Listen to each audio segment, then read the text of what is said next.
என்ன தர்மலிங்கம், பள்ளிக்கூடத்துல மதிய உணவு போட்டதுக்கு அப்புறம் பிள்ளைகள்லாம் எப்படி வராங்கன்னு பார்த்துட்டு வர சொன்னேனே, என்னாச்சு? ஐயா போய் பார்த்துட்டுங்க தான்யா வந்தேன். பள்ளிக்கூடத்துல மதிய உணவு போட்டதுக்கு அப்புறம் பிள்ளைகள் வரது அதிகமாயிடுச்சுங்க ஐயா. அப்பா, இப்பதாயா மனசுக்கு நிறைவா இருக்கு. ஐயா பள்ளிக்கூடம் போற வழியில சங்கட்டமான ஒரு விஷயம் ஒண்ணு நடந்ததுங்க ஐயா. என்ன விஷயம் தர்மலிங்கம்? எதுனாலும் சொல்லுங்கிறேன்.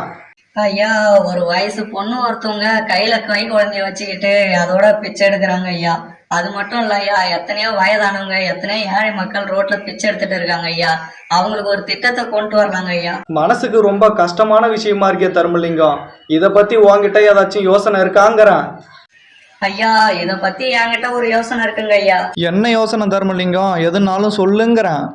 இல்லங்க ஐயா, அவங்க சாப்பிடறதுக்கு உணவு, போட்டுக்கிறதுக்கு துணி, தங்கத்துக்கு இடம் இல்லாதனால தானே அவங்க பிச்சை எடுக்கிறாங்க. சாப்பிடறதுக்கு உணவு, தங்கத்துக்கு இடமும் போட்டுக்க துணியும் நம்ம கொடுத்துட்டு அவங்க ஏன் பிச்சை எடுக்க போறாங்க?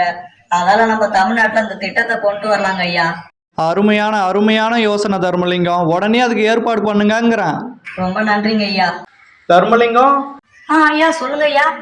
ஏழை மக்களை ரொம்ப நாள் காக்க வைக்காதீங்கய்யா, அது நமக்கு பாவம். அதால இந்த திட்டத்தை தமிழ்நாட்டுல எவ்வளவு சீக்கிரம் கொண்டு வர முடியுமோ கொண்டு வாங்க. சரிங்க ஐயா. அப்பாவி மக்கள் பாவம் நம்மள நம்பி இருக்காங்க, கைவிட்டுறாதீங்க. உடனே ஆக வேண்டிய வேலையை பாருங்க. சரிங்க ஐயா. போயிட்டு வாங்கங்கிறேன்.